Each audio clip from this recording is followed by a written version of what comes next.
All right, guys. Here we go again.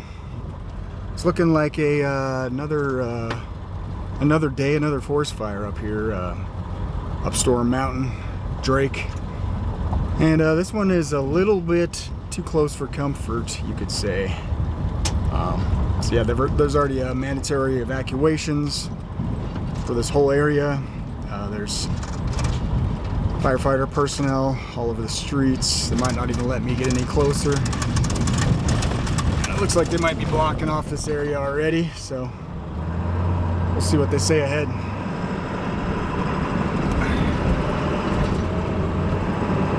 Yep, looks like they're taping it off.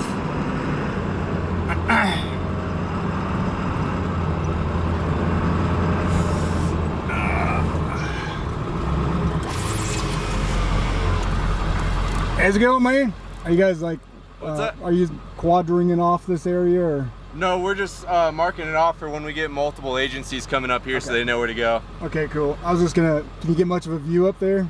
From over near the staging area, if you want to park on the road, that's fine. Just don't get in the way and everything like that. But yeah, if you want to get some videos. How much time do you think we have before they start going door to door and kicking us all out of here? There's an evacuation actually going on right now. We got the call, yeah. Yep, so if you want to start packing up, but I mean... Yeah, we got people at home packing up. Yeah. We've been through a few now, but this is pretty eerily close here. This one's, it's real close. It's real big. It's pretty much halfway between here and Loveland, so we're looking at both areas. Okay. So you don't have any acres yet?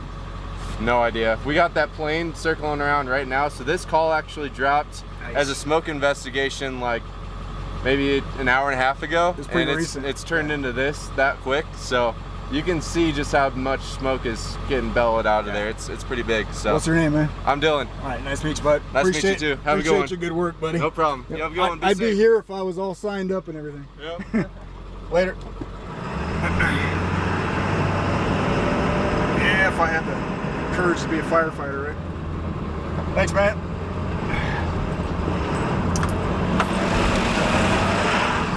Time to be a firefighter, man. It's they got to train every week pretty much.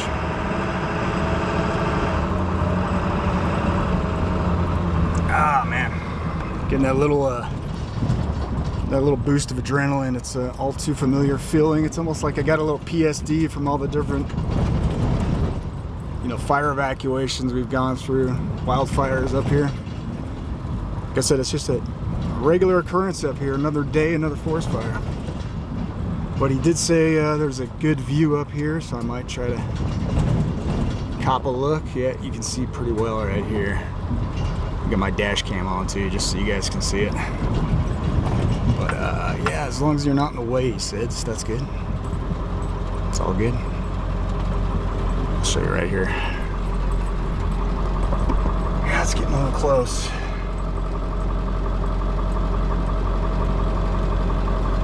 He's getting a little bit close. Just gonna drive around this area.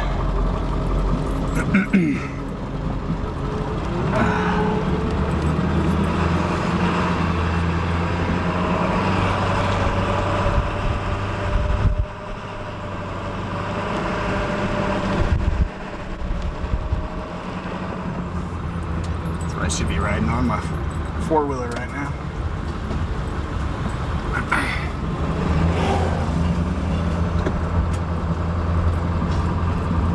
Just me again, documenting another wildfire in Colorado. Seems to be a regular occurrence about every summer now. So see this little staging area right here?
See some of the firefighters back here kind of surveying the situation. There is a plane up in the sky, like that young firefighter back there told me.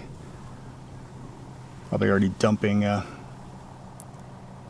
fire retardant on the fire. Like he said, it was just called in about an hour ago, and that's about when we got the call too, from one of our friends who spotted the plume from down in Loveland. It almost sounds like I just heard a yeah, they might be going around with the megaphone telling everybody, going door to door already.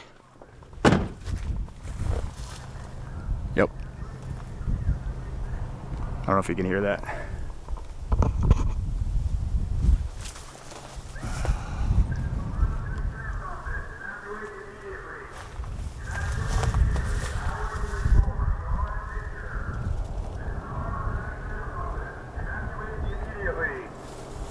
Evacuate to Highway 34. This is the Larimer County Sheriff's Office. Evacuate immediately. You are in danger. Evacuate immediately to Highway 34.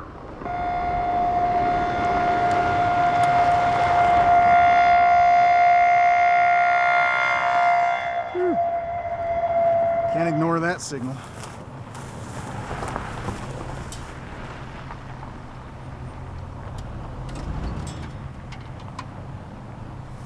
Yes, I guess they're taking it pretty serious. They might be blocking off the road down here. Try to limit more and more access as time goes on.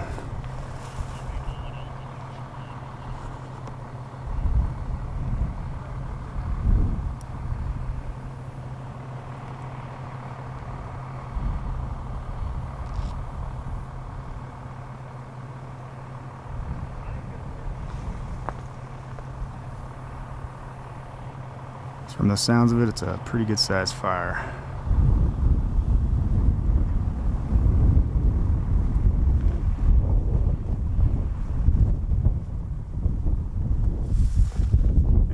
Better get moving.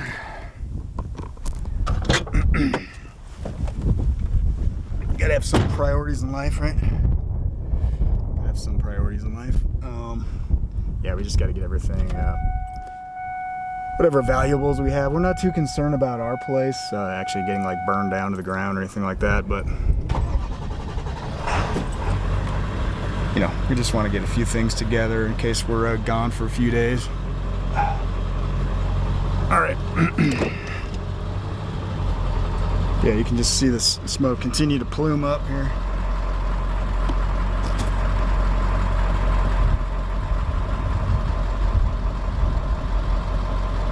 Torching everything in its path.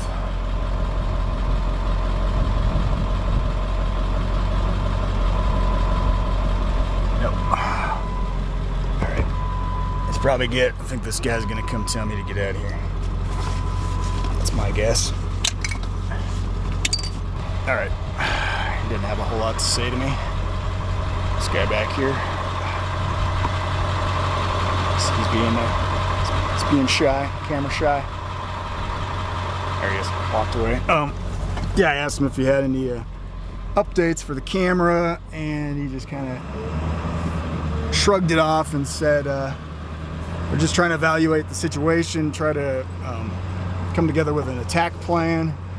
But he did say there are slurry bombers on the job right now. That little plane that I saw, I don't think I captured it on film, but so they got the slurries working on it. But yeah, like we were discussing, this is the one side that hasn't really been burned around here.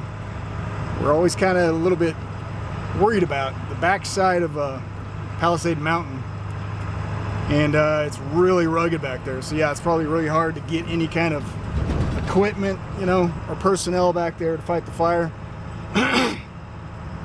I'm assuming their best bet are those slurries. Now, I don't know how effective they'll be. It's really hot out. It's really, really hot out.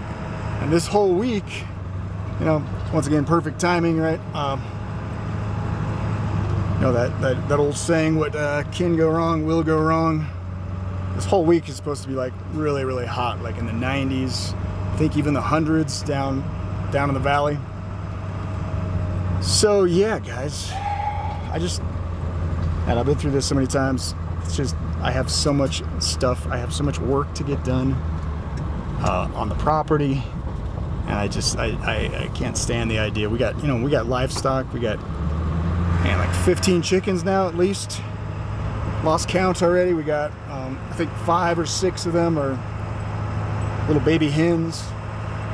So in order to leave all of that, it's not really easy. I guess they don't have a plan for the sheriff's department. They don't really help out with the small birds, the fowls and all that, but they do help out with like horses, large livestock, cows. Last time we had to evacuate during the Cameron Peak fire, which I also documented, by the way. It's about a 24-part series on my channel if you haven't watched yet. It was pretty hair-raising, pretty intense, white-knuckled. Yeah, the last time we had a friend of ours who's in the fire department come over with a couple of police officers, and they were kind enough to, I think he went to the local animal shelter and got several large cages and just kind of rounded up all of our chickens. But for one, we had one casualty when we got back home. It was pretty macabre. Poor chicken didn't have any water, so she tried to drink out of a bucket and drowned herself. So, that's chicken luck for you. But yeah, so we'll have to just leave a bunch of bowls of water probably. This is one of the preps that we got to be doing right now. We should be ready for this, right? And as long as you live up here in the mountains and as many fires that you've been through, you should be ready for all this. It's crazy. I keep looking around, seeing neighbors just scurrying back and forth to their cars. Part of it is the psychology. That's the one thing I learned in the evacuations in Estes Park and all that, and then the evacuations from Drake, which led us into Estes Park, which then they evacuated the entire town of Estes Park, which I didn't even think that they could do. But part of it is the psychology. They try to make it real for people, right? They really want to scare you, basically. They realize that fear is the greatest motivator. And so, yeah, they drive around like with the loudspeakers like they did just now. And I don't want to film anybody, but yeah, everybody's just running to and fro from their car back to their house, trying to grab whatever precious belongings that they want to save. But yeah, the first wave is just to pretty much scare out as many people as possible. Then they know that there's, always going to be these little bitter clingers like myself, right, that aren't all that keen to the idea of abandoning everything and just heading out to God knows where, right? Like that's what I'm tossing around in my mind. Like, what am I going to be doing for the next however many days if they don't let us back in here? Our firefighter friend did say that they supposedly, if you talk to the sheriffs just driving around, that they will let you back in for livestock. So if you have to feed or water the livestock, as long as there's no like flames, like within the immediate vicinity of the property, like flames lapping at your heels, they should be able to allow you to back in to keep your livestock alive, right? I mean, that's a pretty big investment for some of us, right? All these chickens and all the feeding we do, and but yeah, we got the cats. We probably have to grab the cats again. That's not gonna be fun. We got 6 cats now, I think, and the dog now, and the old lady who's needs assistance wherever she goes. But yeah, here's our neighbor friend firefighter. He just got off work, it looks like. So yeah, everybody's taking it pretty seriously. You do want to take it seriously, don't get me wrong. I'm not like trying to get anybody killed out there. I'm just saying that I understand some of the psychology behind this, and the winds are really kind of whipping up again. We've got quite a bit of gust action, which is never good for a fire situation. So looks like the little missus is back home. I should probably hang out for now, guys. I'm gonna film it a little bit later, once we figure out our plan and get everything important to us. Change of clothes, that's mainly it. It's like a bug out kit because yeah, we're not too concerned, I'm not anyway, that our house is at risk, down in the meadow. But yeah, you just want to prepare for the worst. That's my dash cam. Prepare for the worst and take it seriously, don't get me wrong.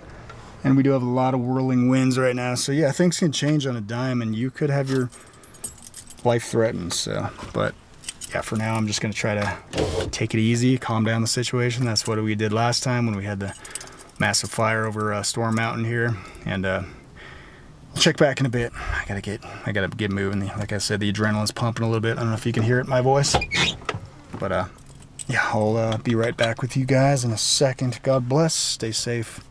Nightwatch N8 signing out.